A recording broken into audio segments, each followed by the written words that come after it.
150 feet लंबा।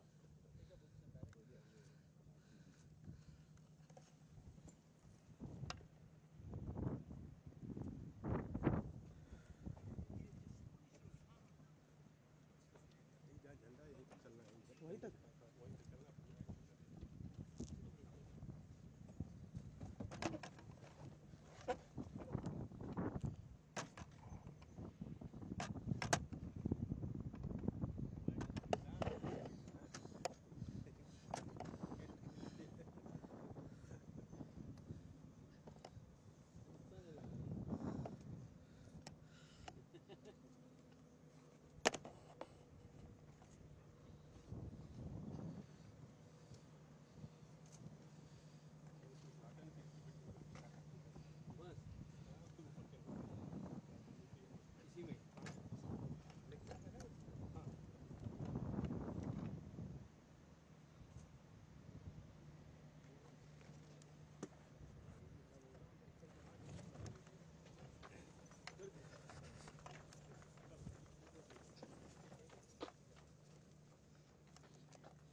इसी में भाई ये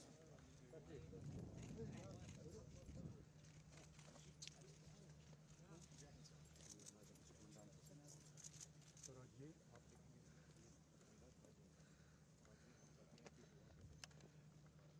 पहाड़ के ऊपर है। एक्चुअली 25 मीटर का बचे, पर हम पहाड़ के ऊपर है तो एक्चुअली 135 और हम इसके 4 समुद्री 4 फिक्स करते हैं।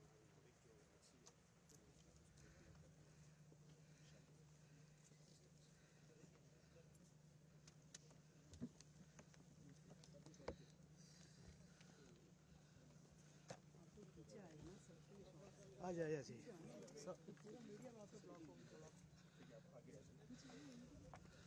माशी फटी हुई है। Sure sir, sir please please please little behind sir.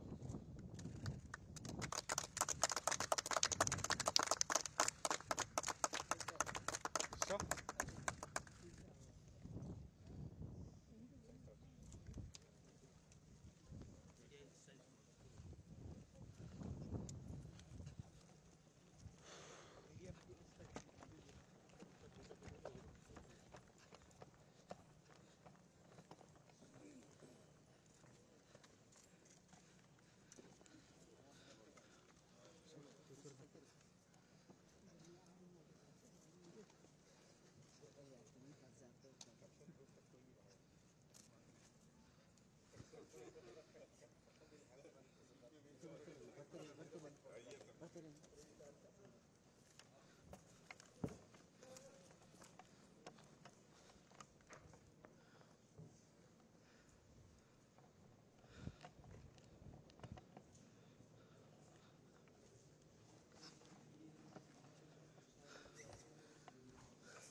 Side से क्या मिलेगा?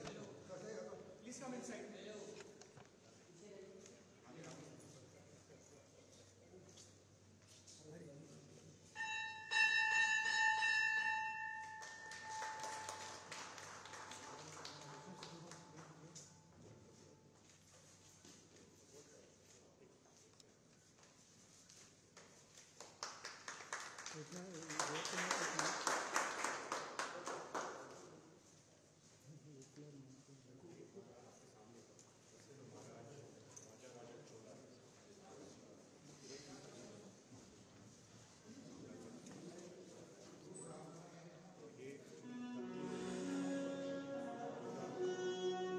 मैं राजा राजा चोला साम्राज्य का प्रथम सम्राट।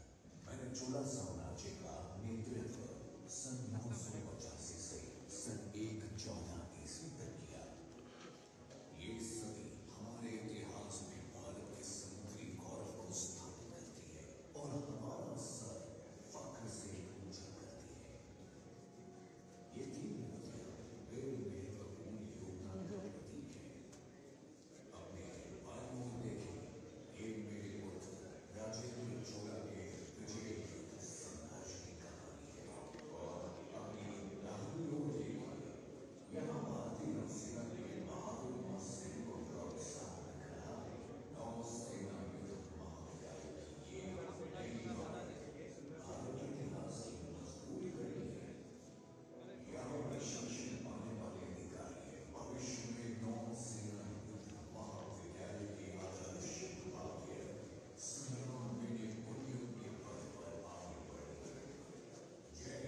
अब जाएगी। वो तो हिल ही नहीं रहे थे।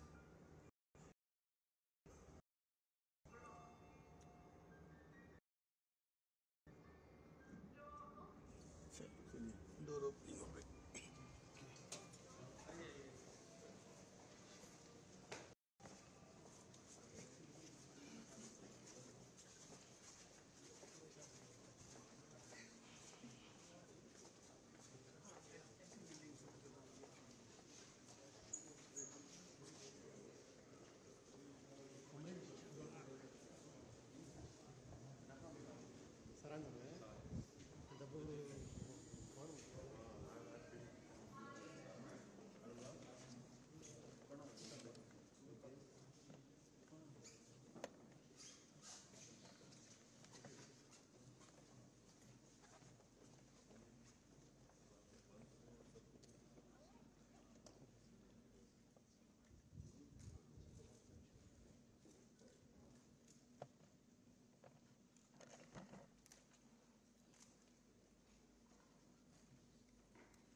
देवियों और सज्जनों, आज हम सभी यहाँ नौसेना युद्ध महाविद्यालय यानी नेवल वॉर कॉलेज की नई इमारत चोला के उद्घाटन समारोह के लिए एकत्रित हुए हैं। इस समारोह में नेवल बेस कारवार भी सम्मिलित है। हमारे बीच माननीय रक्षा मंत्री जी नेवल वॉर कॉलेज के इस नए अध्याय के आरंभ के लिए मौजूद हैं और उनकी उपस्थिति से हम अनुग्रहित हैं। इस समारोह को आगे बढ़ाते हुए मैं अब rear admiral Arjun Dev Nair, commandant naval war college को वेलकम एड्रेस के लिए आमंत्रित करती हूँ।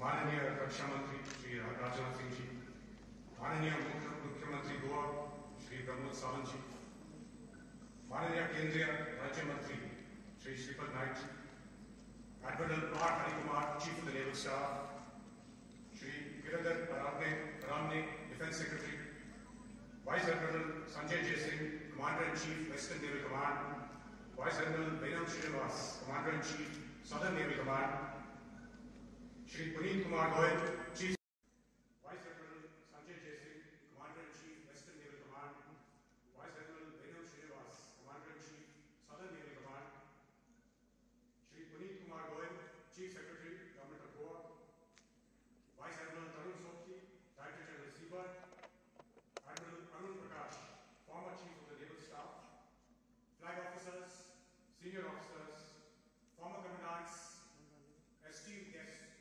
members of the media, officers, ladies and gentlemen. Chola building के उद्घाटन समारोह पर आज के वेलकम एड्रेस देते हुए मुझे बहुत गर्व महसूस हो रहा है। सबसे पहले मैं भारतीय नौसेना की ओर से सभी विशेष मेहमानों का हार्दिक अभिनंदन करता हूँ।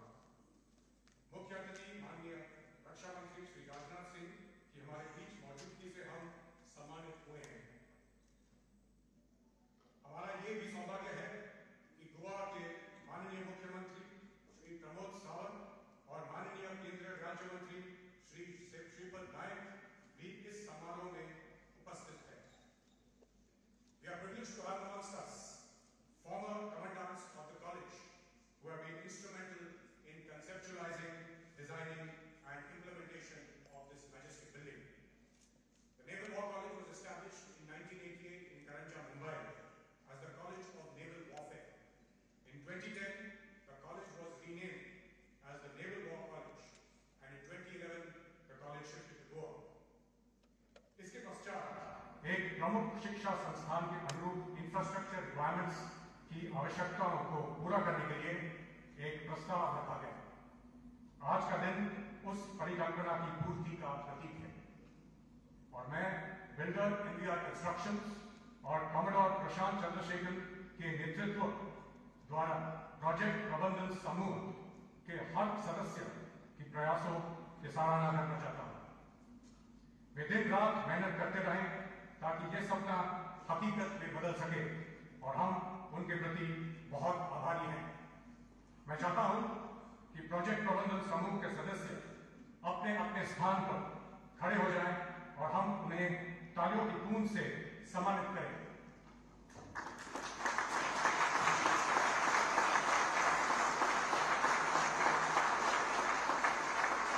Thank you.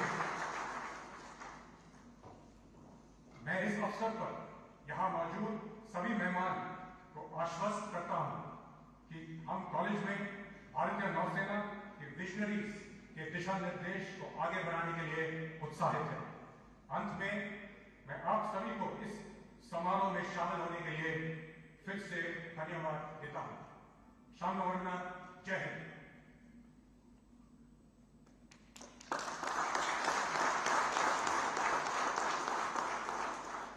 धन्यवाद सर। अब मैं कार्यक्रम की अगली कड़ी में नौसेना अध्यक्ष एडमिरल आर हरि कुमार को कीनोट एड्रेस के लिए आमंत्रित करती हूँ।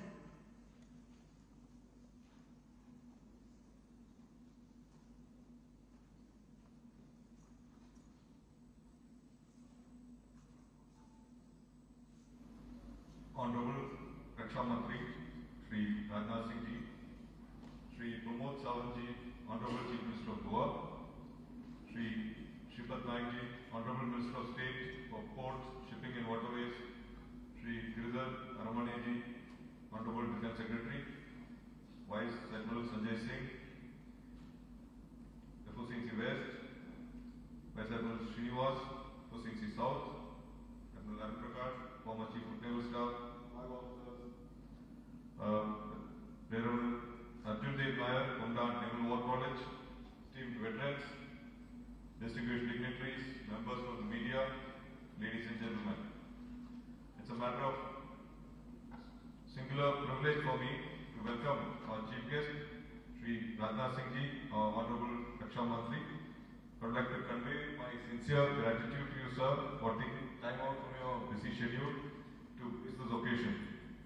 Your presence here today at the inauguration ceremony of the new Chola building at Naval War College, as well as the infrastructure of Project Seabird at Karwar, highlights the Government of India's unwavering support towards the growth and modernization of the Indian Navy. The presence of Shri Pramod Sawant Ji reiterates the support we receive and continue to receive from the Government of Goa. We are grateful to you, sir. The new Naval War College building is being named in honor of the Cholas, and by doing so, the Navy is rightfully acknowledging the irreplaceable leaders and invaluable lessons embedded in our maritime past. For far too long, we have studied solutions formulated by others. Our ancient texts like Arthashastra and Tirukural offer invaluable lessons that transcend generations. It's time to gain from the treasure trove of knowledge and values enshrined in our rich maritime heritage and seafaring traditions, just like that of the Cholas. It is said that the Cholas did not just win wars at sea, but they outsmarted their opponents to beat them in battle through intellectual heft, tactical brilliance, diplomatic dexterity, and operational guile.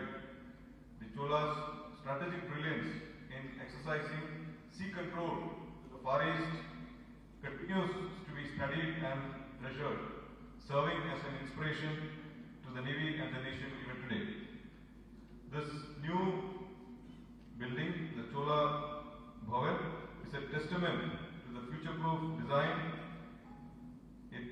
and rises organically around a 240-year-old banyan tree, a symbol of self-realization. Just as the banyan tree's roots and branches intertwine, fostering a sense of interconnectedness and growth, the new facility aspires to grow deep roots of understanding of the maritime domain. It is truly a world-class, iconic building that will foster the creation of intellectual capital on matters maritime. The inauguration of this Chola Bhavan today in this Kartavya Kaal marks a new beginning for Bharatiya Nausena in shaping professional military education. So by integrating time-tested tenets from our ancient texts with contemporary knowledge, we can chart a unique and self-reliant course for Naya Bharat, truly in thought and action. We are confident that the college will give us a Chanakya or a Rajendra Chola or a Kanoji Angre in the years ahead, and more efforts and investment in this college. And from the power of knowledge, we move on to the strength of action. The inauguration of 2 piers, including the aircraft carrier pier under Project Seabird at Karwar, represents a quantum leap forward in our forward posturing and operational readiness. So Karwar as a naval base was envisioned as early as 1951, just 4 years after our independence. Overcoming a number of obstacles, the project began taking shape through establishment of a small detachment in 1986. Since then, years of relentless efforts and meticulous planning has transformed the naval landscape at Karwar. So today we are witnessing yet another addition to the operational infrastructure of this project. We intend to take it further from phase 2 Alpha to phase 2 Bravo, so that once completed, the naval base Karwar will be one of the largest in Asia. Not only that, it will also be a smart one. This ambition is based on sound confidence. First, it stems from our Honorable Prime Minister's Panchpran, advocated on 15th August 2022. Second, it follows the mantra of reform, perform and transform that was reiterated on the last Independence Day. And third, it is underpinned by the Navy's philosophy of reinvesting our capital budget back into our economy through different ways. To that end, I can say with pride that Project Seabird has had and will continue to have a very positive socio-economic impact on the sacred land of Uttara Karnataka. If I have to quote numbers, the project has given direct employment to 7,000 personnel and indirect opportunities to nearly 20,000. Once complete, the government employment numbers alone will touch 8,000. So if I were to crystal gaze, when complete, this base and the associated infrastructure will be home to nearly 50,000 people.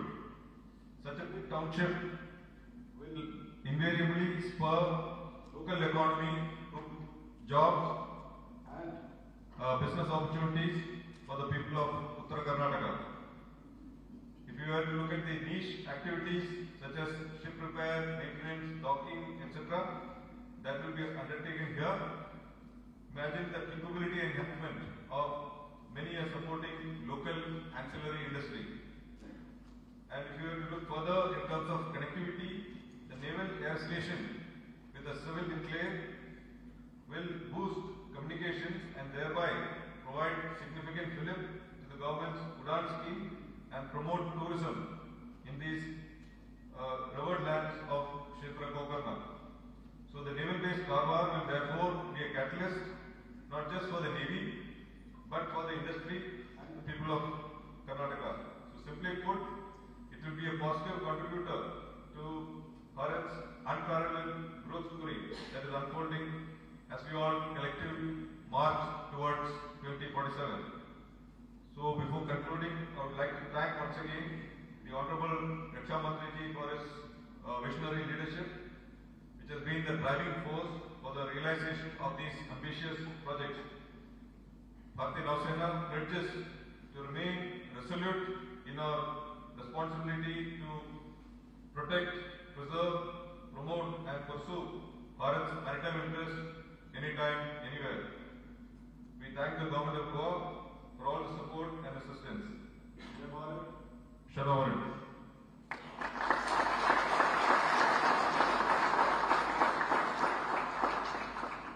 धन्यवाद sir.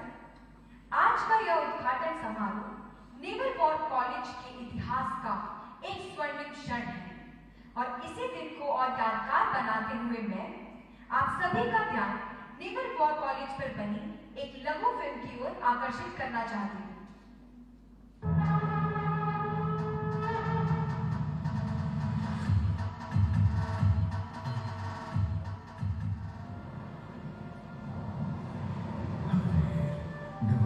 जज्बे का है जोश कुछ कर गुजरने का। इस जल थल नभ की शक्ति हूं मैं, जल प्रहारी देश की सरहद का। कोई नाम पूछे तो कह देना मैं भारत की नौसेना। भारत की इस अतुल्य नौसेना की शक्ति को सही दिशा तथा मार्गदर्शन देने तैयार है उच्च नेतृत्व क्षमता वाले सैन्य अधिकारी जिनका निर्माण होता है एकमात्र यहाँ नौसेना युद्ध महाविद्यालय। इस महाविद्यालय का उद्देश्य है सेना के उच्च अधिकारियों को रणनीति, तकनीक, दूरदृष्टि और युद्ध प्रयासों में समग्रता प्रदान करना। नौसेना की शक्ति को दिशा प्रदान करने की इस मुहिम की शुरुआत हुई आज से करीब 4 दशक पहले सन 1988 करंजा मुंबई में और 2024 वेलिंग गोवा में एक नए भव्य इमारत के रूप देश की सेवा के लिए तत्पर है। ये शानदार पहल हमारी ट्रेनिंग के आउटलुक में क्रांति लाएगा। हमारी नौसेना की फ्यूचर लीडरशिप और स्ट्रेटजीज का भविष्य शेपअप होगा। हमें भारत की उल्लेखनीय मैरिटाइम पावर चोला किंगडम से टाइमलेस विजडम मार्केट को प्रेरित करेगी। इस महान उद्देश्य को पूरा करने वाले इस महाविद्यालय की इमारत भी उतनी ही भव्य है जो सलामी देता है दक्षिण के 1000 वर्ष पूर्व गौरवशाली साहस, बुद्धिमता तथा उच्च प्रशासन शैली के प्रतीक चोला साम्राज्य को। भारत के गौरवशाली इतिहास, वर्तमान तथा भविष्य को सम्मानित करने के लिए यहाँ की सुविधाओं को इतिहास के महान साम्राज्यों, भारत की समुद्री महिमा के प्रतीक किलों, पुस्तकों तथा आधुनिक सशक्त सेना शक्ति के नाम पर रखा गया है। जैसे ऑडिटोरियम के नाम महान ग्रंथ तिरुकुरल तथा अर्थशास्त्र पर रखे गए हैं। इस महाविद्यालय में स्थित सबसे प्रमुख केंद्र है centre of excellence in walking, जहां अधिकारियों को युद्ध पूर्णता में प्रशिक्षित किया जाता है। दुनिया के साथ भारत के संबंध और उसके प्रभाव के पीछे समुद्र की बड़ी महत्वपूर्ण भूमिका रही है। भारतीय गुरु शिष्य मान्यता के प्रतीक पर्वत के विशाल देश की छाया में खड़ी ये इमारत भारतीय संस्कृति में सर्वोपरि अंक 9 के आकार की है। नौसेना की निर्बद्ध शक्ति का प्रतीक है। यहाँ स्थित सोमनाथ मंदिर के बाण स्तंभ की प्रतिकृति जो दक्षिणी ध्रुव की तरफ निर्बद्ध मार्ग दर्शाता है। जलमेव यस्य वर्मेव तस्य की भावना को आत्मसात करता है। भारत के समुद्री पुनरुत्थान का प्रतीक पुर्तगाली कॉलोनाइजेशन के अवशेष रेस मागोस किले पर शान से खड़ी ये भव्य इमारत। ये महाविद्यालय सोलर पैनल, हरित भवन, 10 लाख लीटर क्षमता वाले वर्षा जल संचयन के साथ प्रकृति के प्रति सजग है। विश्वास, संघर्ष, सही ज्ञान तथा देश सेवा की भावना, सही सैन्य नेतृत्व से ही साकार होगी विश्व शांति की कल्पना। एक जोर है, चारों ओर है, एक जोश जो लहर लहर बसा। जब जब माटी की बात आई, एक जज्बा कभी पीछे ना हटा। मेरा वादा है, जंग सरहद की मैं आन आन पर मिट जाऊं। मैं करूं हिफाजत हक की। नौसेना मेरा नाम पता, शम्मू वर्मा।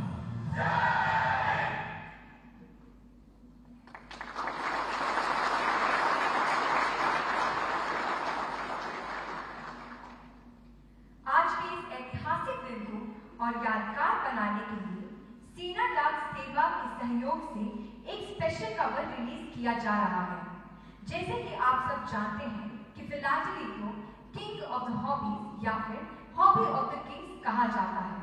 यह स्पेशल कवर उन्हीं फिलाटलिस्ट्स के संकलन में वृद्धि करेगा। इस स्पेशल कवर को रिलीज करने हेतु मैं सेना डाक सेवा के प्रतिनिधि लेफ्टिनेंट कर्नल एस मणिकंदन से आग्रह करती हूँ कि कृपया मंच पर आइए और मुख्य अतिथि द्वारा स्पेशल कवर को रिलीज करवाइए।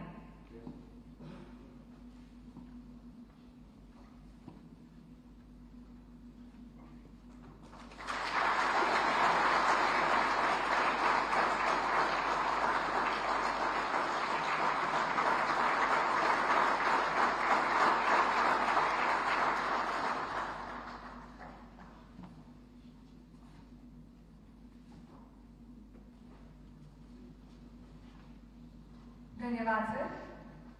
अब हम आपको कारवार ले चलते हैं, जहां सीबर्ट परियोजना के अंतर्गत एशिया के सबसे बड़े नेवल बेसिस में से एक नेवल बेस का निर्माण कार्य चल रहा है। मैं यहां सभी उपस्थित अतिथियों से आग्रह करती हूं कि कृपया अपना ध्यान स्क्रीन पर केंद्रित करें, जहां पर सीबर्ट परियोजना पर बनी एक लघु फिल्म दिखाई जाएगी। जनमेव यस्य, बलमेव तस्य. What better proof of power at sea than INS Vikramaditya and the Atmanirbhar Vikrant?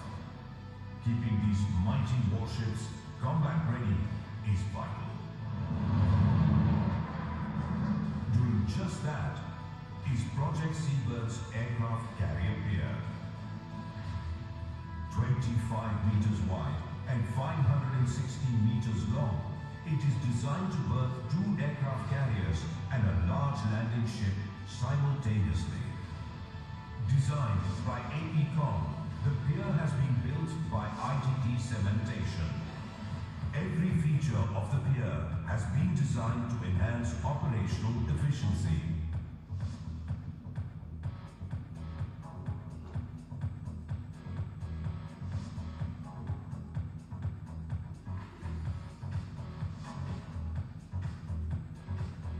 Dedicated stations provide services 24/7, improving ships' operational availability. These include a clean compressed air complex and high-capacity chilled water plants. Interestingly, the aircraft carrier pier's highlight lies beneath. A unique double-decker concept ensures continuous supply of services to galleries housing coke points. This provides a clear upper deck, enabling quick operational turnarounds. An integrated AFFF system with strategically placed monitors along the pier enhances fire safety. Prior inauguration, extensive trials were undertaken, including maiden berthing of INS Vikrant. Helping the largest get underway are the smallest of craft. Supporting them is the new auxiliary vessel pier and harbour craft pier complex. Constructed by Navayuga Engineering, the complex has 3 piers, with Pier 2 being the longest. Dual-purpose design enables both auxiliaries and minor warship berthing. India's dedicated facilities ensure 24/7 support.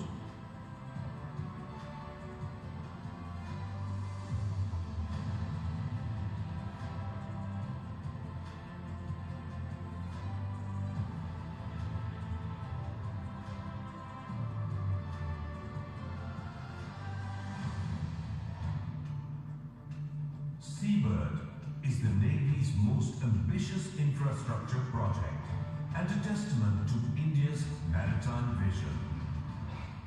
Spanning 11,000 acres over 25 kilometers and budgeted around 20,000 crores, Seabird includes 6.1 kilometers of berthing space, a full-fledged dockyard, 4 covered dry berths, a dual-use naval air station with a civil enclave and an upgraded 410-bed hospital. Seabird's ship's first approach includes their crews. Ship's fire crew on the air. Their passion and pride is the Navy's strength. Their welfare is one of our top priorities. The new IGBC-rated accommodation and amenities at Karwar are proof of our commitment. The quality of design and build reflect the Navy's vision to provide homes, not houses. As we surge ahead, Seabird will be amongst the largest naval bases in Asia and a symbol of our readiness and resolve in the ever-changing tides of naval operations.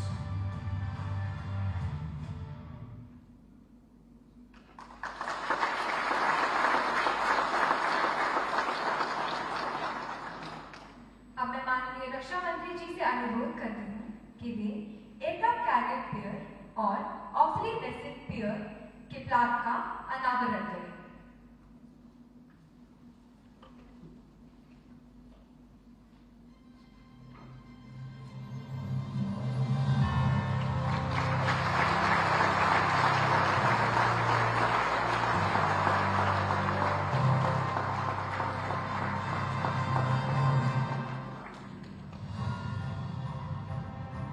अब हम आपको seabird परियोजना के aircraft carrier पियर से सीधा प्रसारण दिखाएंगे।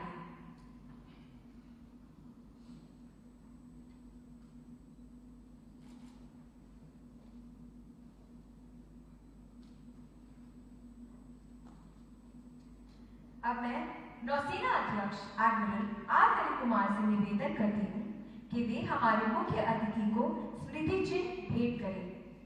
ये स्मृति चिन्ह चोला साम्राज्य के प्रथम सम्राट राजा राजा चोला की है, जो उनके शौर्य और पराक्रम को दर्शाता है।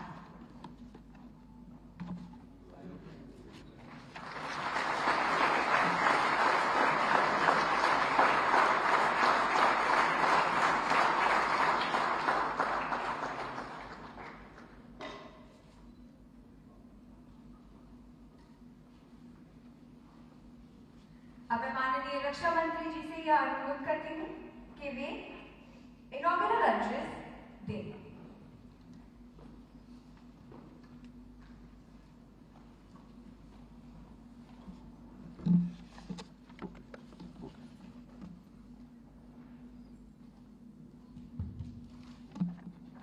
Chief Minister Goa, Sri Pramod Ji Samant, Minister of State, Ministry of Tourism, Government of India, Sri Tripad Yasurao Naik, Chief of Naval Staff, Admiral R. Harikumar, Sri Girdhar Armani, Defence Secretary, Vice Admiral Sri V. Srinivas, FOCNC, Southern Naval Command, Vice Admiral Sanjay Jaising, FOCNC, Western Naval Command, Vice Admiral Tarun Sobti, DG Seaboard, Rear Admiral Arun Dev Nayak, Commandant Naval War College, यहाँ पर मौजूद सारे officials, veterans, media के मित्रों, देवियों व सज्जनों,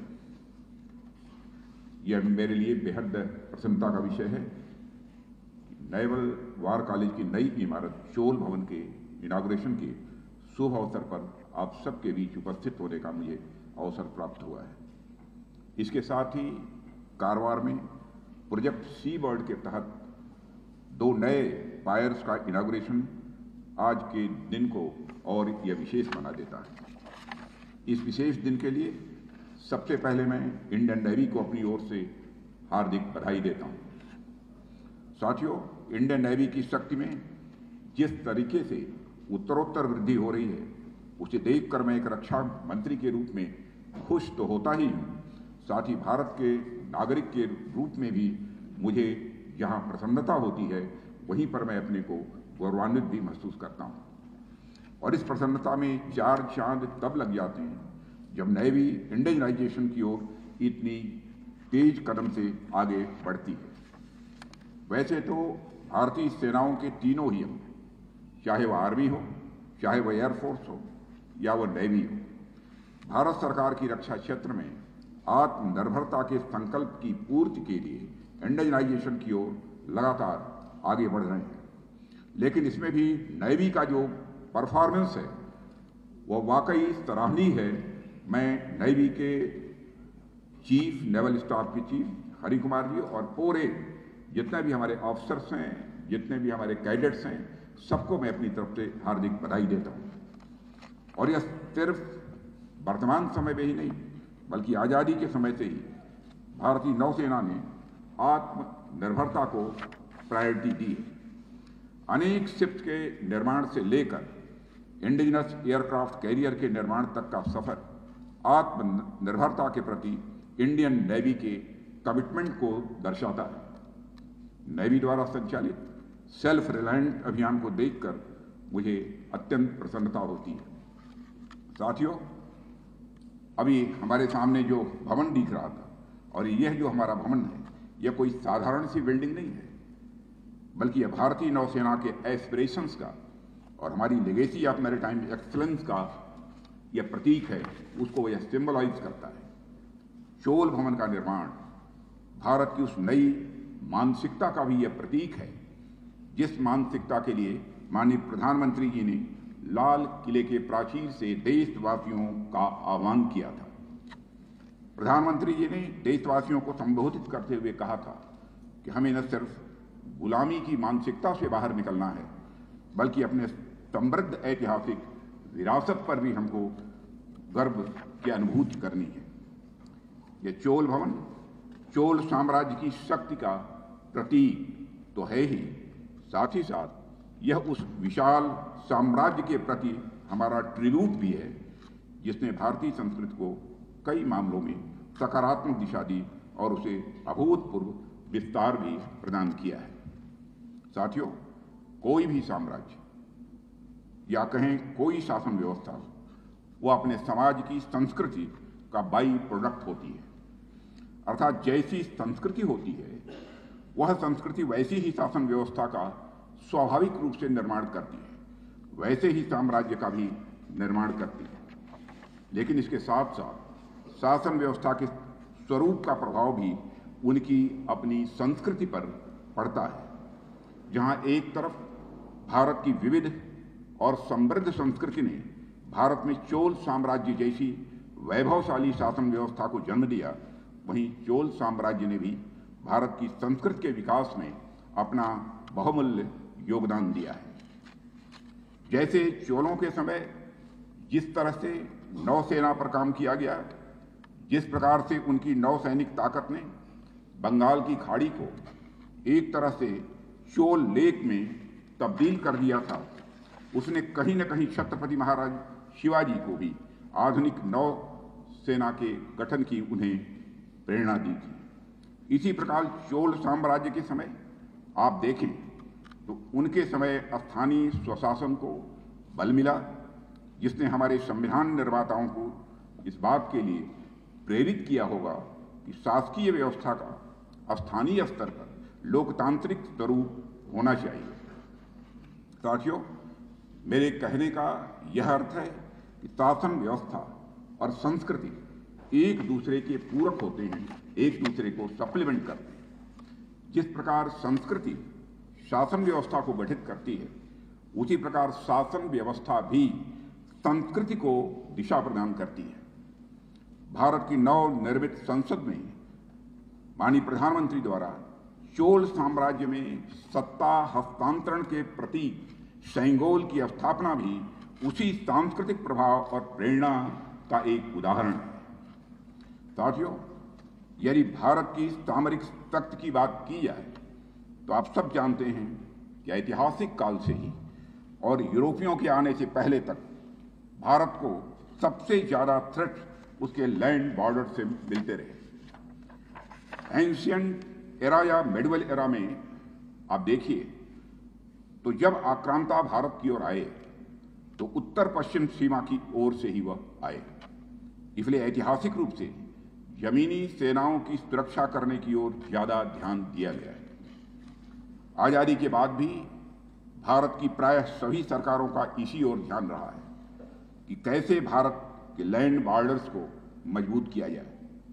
इसके पर्याप्त कारण भी थे, क्योंकि हमने चीन और पाकिस्तान से ट्विन थ्रेट्स फेस किए थे। कई बार हमें युद्ध का भी उनके साथ सामना करना पड़ा है। इसलिए लैंड बॉर्डर बेस्ड थ्रेट्स का हमारा जो परसेप्शन था वो इम्पॉर्टेंट था। पर साथियों, यह जो मात्र लैंड बॉर्डर्स पर फोकस रहा और जिस तरीके से मैरीटाइम थ्रेट्स को उतनी तरजीह नहीं दी गई जितनी दी जानी चाहिए थी, वह इतिहास से मिली हुई सीख को इग्नोर करने जैसा था।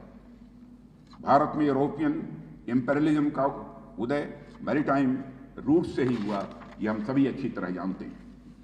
पिछले कुछ वर्षों में तो जिस तरह से इंडियन ओशन रीजन में हमारे एडवर्सरीज की मूवमेंट बढ़ती जा रही है और इंडो पैसिफिक रीजन का कमर्शियल महत्व जिस तरीके से बढ़ रहा है, उसे देखते हुए यह आवश्यक था कि हम अपने थ्रेट परसेप्शन को रीअसेस करें और उसके अनुकूल अपने मिलिट्री रिसोर्सेज को तथा अपने स्ट्रेटजिक अटेंशन को रीबैलेंस भी करें। अपने स्ट्रेटजिक स्टांस को रीअसेस या फिर रीबैलेंस करने के लिए एक अच्छी खासी इमेजिनेशन की भी आवश्यकता होती है। कहीं ना कहीं एक लंबे समय तक लैक ऑफ इमेजिनेशन रहा है और हमने इंडियन ओशन रीजन को वह महत्व नहीं दिया जो हमें देना चाहिए था। कुछ तो जरूरतें थी कि हमें लैंड बॉर्डर्स पर ज़्यादा ध्यान देना था और कुछ लैक ऑफ इमेजिनेशन भी था, मैं दोनों को मानता हूँ। लेकिन प्रधानमंत्री जी के नेतृत्व में उनकी दूरदर्शिता और उनके मार्गदर्शन से हमने इंडियन ओशन में भारत की भूमिका को न सिर्फ री इमेजिन किया बल्कि उसे एक्नॉलेज करते हुए उसे मजबूत करने की दिशा में भी हम आगे बढ़े। फिर इसका एक क्रम ही चल पड़ा कि हमने काफ़ी नई डिप्लॉयमेंट्स की, नेवी के इंडियनाइजेशन की और आगे बढ़े, जिसका परिणाम यह हुआ कि इंडियन ओशन में आज हम फर्स्ट रेस्पॉन्डर तथा प्रीफर्ड सिक्योरिटी पार्टनर बनकर उभरे हैं। साथियों, इसके साथ ही हमने इंडियन ओशन रीजन में यह इंश्योर किया कि रूल्स बेस्ड मैरीटाइम ऑर्डर को मजबूत किया जा सके। आज भारत इंडियन ओशन में इस बात को सुनिश्चित कर रहा है कि इंडियन ओशन की जितनी भी नेबरिंग कंट्रीज हैं, इंडियन ओशन से रिलेटेड जो भी स्टेक होल्डर्स हैं, उनकी ऑटोनॉमी को, उनकी सॉवरेनिटी को सुरक्षित रखने में उनकी मदद की जाए। हमने यह सुनिश्चित किया है कि इंडियन ओशन में किसी की हेजेमनी किसी भी सूरत में न हो। साथियों, इंडियन नेवी की तत्परता की वजह से भारत अपनी उस जिम्मेदारी को बखूबी निभा रहा है, जहां हम अपने सहयोगी देशों को इंडियन ओशन में पूरी मदद प्रदान कर रहे हैं। इंडियन ओशन में भारतीय नौसेना की उपस्थिति इंडियन ओशन के हमारे बाकी सहयोगी देशों को किसी भी दबाव में आने से रोकती है। हमारी नौसेना इंडो पैसिफिक रीजन में यह इंश्योर करती है कि कोई भी देश अपनी ओवरवेलमिंग इकोनॉमिक और मिलिट्री पावर के दम पर हमारे मित्र देशों को दबा न सके, उनकी सॉवरेनिटी को किसी भी सूरत में कुचल न सके। भारतीय नौसेना जिस तत्परता के साथ हमारे सहयोगी देशों के साथ खड़ी है, उनकी यह तत्परता भारत की ग्लोबल वैल्यूज को सब्सटेंसिव स्ट्रेंथ प्रदान करती है। साथियों, इसलिए आप देखें तो भारत का उदय सिर्फ 140 करोड़ भारतीयों के हित में ही नहीं है, बल्कि पूरी दुनिया को एक साथ लेकर चलने का अनोखा मूल्य भी पूरी दुनिया के सामने पेश कर रहे हैं। वसुधैव कुटुंबकम, the whole world is family के मंत्र के माध्यम से दुनिया को हमारा यह संदेश होता है, भारत यदि आगे बढ़ेगा, भारत यदि मजबूत होगा, तो इससे इसके आसपास के क्षेत्र तो आगे बढ़ेंगे ही, साथ ही साथ भारत अपने आसपास के क्षेत्रों में डेमोक्रेसी एवं रूल ऑफ लॉ को भी मजबूती प्रदान करेगा। साथियों, आज इंडियन नेवी लगातार सशक्त हो रही है। हमारा नेवल इंडस्ट्रियल बेस लगातार मजबूत होता जा रहा है। हमारे शिपयार्ड्स बढ़ रहे हैं, हमारे एयरक्राफ्ट कैरियर्स बढ़ रहे हैं, और भारत की यह बढ़ती हुई ताकत इंडियन ओशन में डोमिनेंस को हासिल करने के लिए नहीं। मैं फिर से दोहराना चाहूंगा, भारत की यह बढ़ती हुई ताकत इंडियन ओशन में डोमिनेंस को हासिल करने के लिए नहीं, बल्कि इंडो पैसिफिक क्षेत्र में पीस और प्रॉस्पेरिटी का माहौल तैयार करने के लिए है।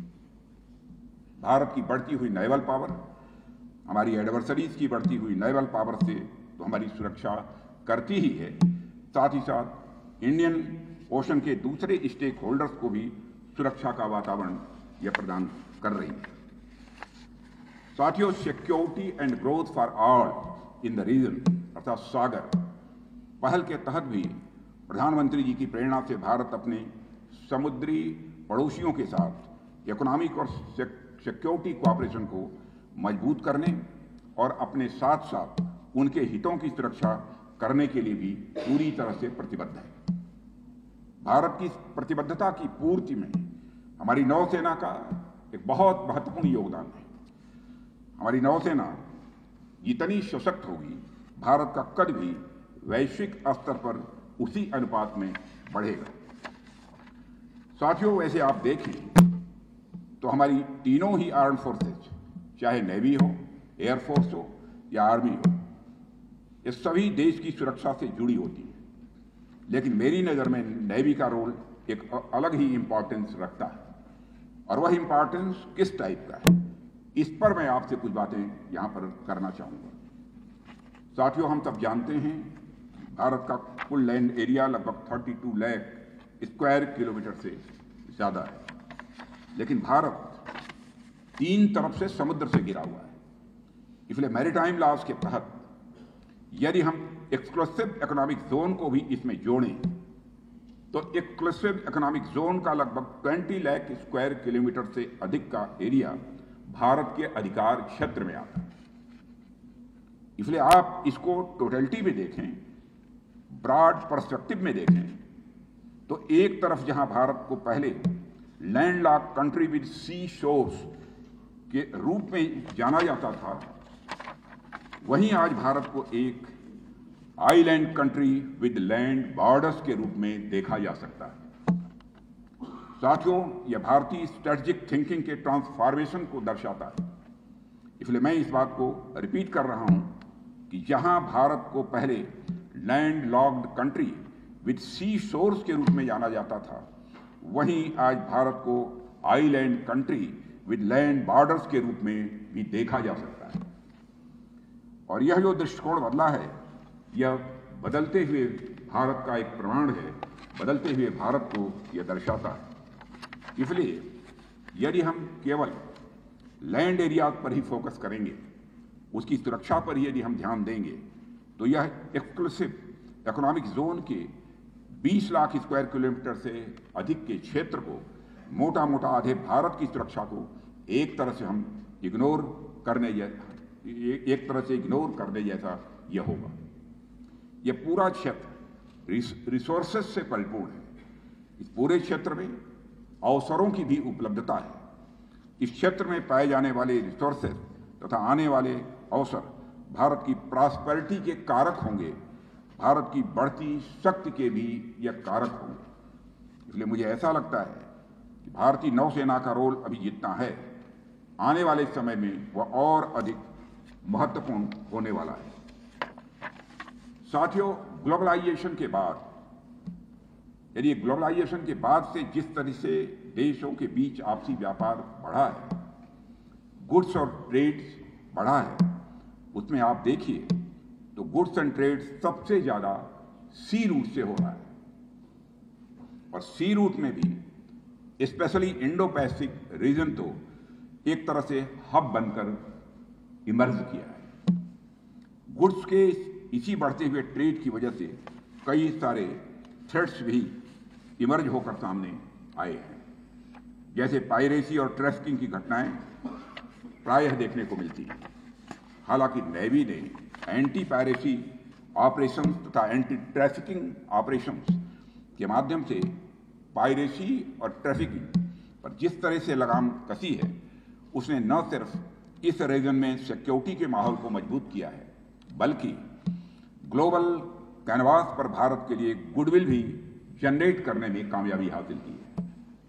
भारतीय नौसेना की तत्परता से उन घटनाओं में भी कमी अवश्य आई है, लेकिन उनके थ्रेट्स को अभी भी नजरअंदाज नहीं किया जा सकता। इसके अलावा यदि आप देखें तो कम्युनिकेशन के महत्वपूर्ण साधनों यानी अंडर सी केबल्स को भी नुकसान पहुंचाया जा रहा है। अंडर सी केबल्स पर अटैक हमारे स्ट्रेटेजिक इंटरेस्ट पर डायरेक्ट अटैक है। अभी कुछ ही दिनों पहले रेड सी में अंडर सी केबल्स को जो नुकसान पहुंचाया गया है, उसने इस तरह के डिसरप्टिव बिहेवियर को हम सबके सामने फोकस में लाया है। ऐसे अनेक चैलेंजेस इंडियन ओशन में इमर्ज हो रहे हैं। तो साथियों, इंडो पैसिफिक रीजन में ग्लोबल ट्रेड के समक्ष जो अपॉर्चुनिटीज तथा चैलेंजेस उभर कर सामने आ रहे हैं, उसे देखते हुए कई विशेषज्ञों का यह मानना है कि भारतीय नौसेना का कार्य क्षेत्र हमारी इकोनॉमिक इंटरेस्ट से सबसे ज्यादा क्लोजली एसोसिएटेड है। साथियों, इन चैलेंजेस और अपॉर्चुनिटीज को देखते हुए कहा जा सकता है कि नेवी के सोचने का तरीका भी अलग होना होगा, उनके काम करने का तरीका भी अलग होना होगा। आज जब नेवल वार कॉलेज के नए भवन का उद्घाटन हो रहा है, तो इसमें ट्रेनीज ट्रेनिंग के दौरान निश्चित रूप से इस बात को जानेंगे, सीखेंगे कि कैसे इंडो पैसिफिक रीजन में नेवी का रोल क्रूशियल होता जा रहा है।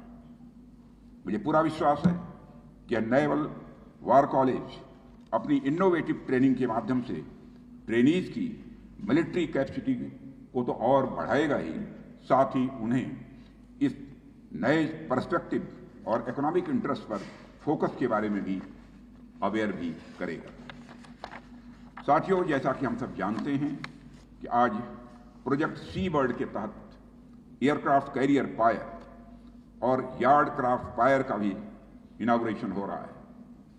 हमारे देश के largest naval infrastructure building project के रूप में लाया गया प्रोजेक्ट सी बर्ड भारतीय नौसेना की क्षमता को बढ़ाने का यह कार्य कर रहा है।